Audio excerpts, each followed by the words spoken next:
በስመ ስላሴ በስመ አብ ወወልድ ወመንፈስ ቅዱስ አሐዱ አምላክ አሜን። ስንክሳር ዘወርሃ ነሐሴ ዕለት 8 ወላዲት አምላክ ልሳን ኩንኒ። ስንክሳር ድሰምዕ ዘንብብ ፍቕሪ ጎይታ ኣብ ልቡ ይዕንብብ። ሓለዋን ጸሎት ናይ ቅዱሳን ድማ ይረክብ። ዝክረ ጻድቅ ለዓለም የሉ ዝኽሪ ናይ ጻድቅ ንዓለም ይዝነብር።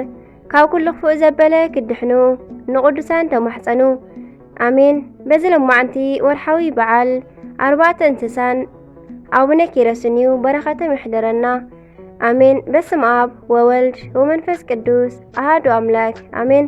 ከምኡውን ቅዱስ አልዓዛር ካህን 8 ነሐሰ በዛ መዓልቲ እዚኣ አልዓዛር ካህን ከምኡውን ሰበይቱ ሰሎሜን ንኤም አንስጦኒጋስ ኦዝያ አልዓዛር እስዮና ስሞና መርካሎስ ዝኣስማቶም 7 ደቆምን ብሰማዕትነት ኣዕረፉ። እዚ ኣረጋዊ አልዓዛር ድማ ካብ መምህራን ሕጊ ኦሪት ሓደ እዩ። ሓለቃ ህዝብን ሊቀ ካህናትን እውን ነበረ። ብፈሪሓ እግዚአብሔር እውን ይሕልዎም ነበረ። ካብዚ ንድሓር ድማ ዳታንን አቤሮንን ኣብ ልዕሊ ሙሴን አሮንን ከም ዝተለዓሉ ካብ ወገን አዝማዱ ዝኾኑ 3 ካህናት ቀኒኦም ኣብ ልዕሊኡ ተለዓሉ።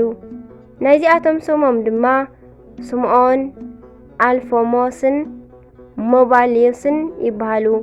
ንሳቶም ድማ ሽመቱ ንኽሓድገሎም ደለዩ፣ ኣብ ልዕሊኡ ቀኑ ማለት እዩ።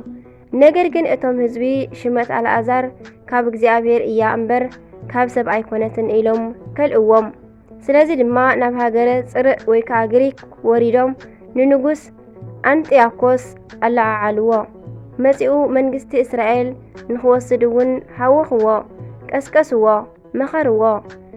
ምስ መጸ ድማ ብተንኰል ናብ ውሽጢ ሃገሮም ንኽኣቱ ገበርዎ። ኣቲ ድማ ንሊቀ ካህናት ቅዱስ አልዓዛር ሓዞ። ንህዝቡ መስዋእቲ ሓሰማ ንኽስውዕ እውን ኣዘዞ። ምስ ኣበየ ድማ ን7ቲኦም ደቁ ቀተሎም። ንዕኡን ሰበይቱን ድማ ኣብ ርሱን መጎጎ ሓጺን ኣደቀሶም። ብኸምዚ ድማ ሰማዕትነቶም ፈጸሙ። ንእግዚአብሔር ኣምላኽና ምስጋና ይኹኖ። በረኸት እዞም ቅዱሳን እውን ምሳና ተሃሉ ንዘለዓለም ዓለም አሜን። አርኬ ድማ ከምዚ ይብል ሰላም እብል ንእግዚአብሔር ሰማዕቱ አልዓዛር መብክዩ ወደቂቆሙ ሰብአቱ ለአንጢያኮስ ርኩስ የሚተአዘዙ ሁለቱ እንዘ ይትራወጹ ወይትባደሩ መቱ በመብልሰ ብርት ዘውኡ ይፍልሰቱ ፍልሃቱ ይብል በረኸተ መሕደረና። ከምኡውን በዛ መዓልቲ እዚኣ ናይ አሞን ሰማዕት መዘከርታው እዩ። በረከቱ ምሳና ተሃሉ ንዘለዓለም ዓለም አሜን። ንእግዚአብሔር አምላኽና ምስጋና ይኹኖ። ንዓና እውን ብጸሎት እዞም ኩሎም ቅዱሳና ይምሓረና ንዘለዓለም ዓለም አሜን አሜን። ዕለት ነሐሴ ዕለት 8 ዝኽበሩ ዓመታዊ ናይ ቅዱሳን በዓላት ድማ ቅዱስ አልዓዛር ካህን ሰማዕት፣ ቅድስቲ ሰሎሜ ሰማዕት ሰበይቱ፣ 7 ቅዱሳን ሰማዕታት ደቁ፣ ቅዱስ አሞን ሰማዕት።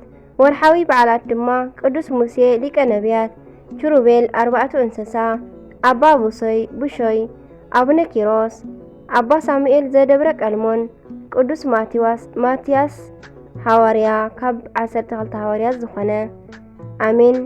በረኸት ረድኤት ናይ ኩሎም ቅዱሳና ምስኩላትና ይውዓል አሜን። ስንክሳር ድሰምዕ ዘንብብ ፍቕሪ ጎይታ ኣብ ልቡ ይዕንብብ።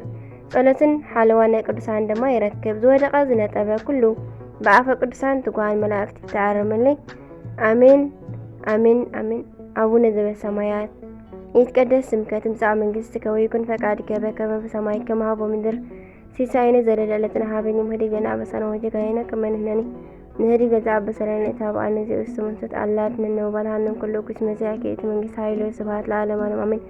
በሰላም ቅዱስ ገብርኤል መልአክ እግዝእቲ ማርያም ሰላም ለኪ ድንግል በልናቸው ድንግል በስጋኪ እመእግዚአብሔር ጽባሕ ሰላም ለኪ ብሩክቲ አንቲ እምአንስት ወቡሩክ ፍሬ ከርሥኪ ተፈሥሒ ፍሥሕት ኦ ማርያም ምልዕተ ጸጋ ምልዕተ ውዳሴ ምልዕተ ሞገስ ምልዕተ ክብሪ ልዑል እግዚአብሔር ምስሌኪ ሰአሊ ወጸልይ ምህረተ በእንቲአነ ምህረተ ኩሉ ዓለም ምህረተ ምድር አጋዚት ሃብ ፍቅር ወልድሽ ኢየሱስ ክርስቶስ ከመይ ይስረልን ኃጣውነት ተማይጸነው ክዳንቺ አሜን አሜን ለይኩን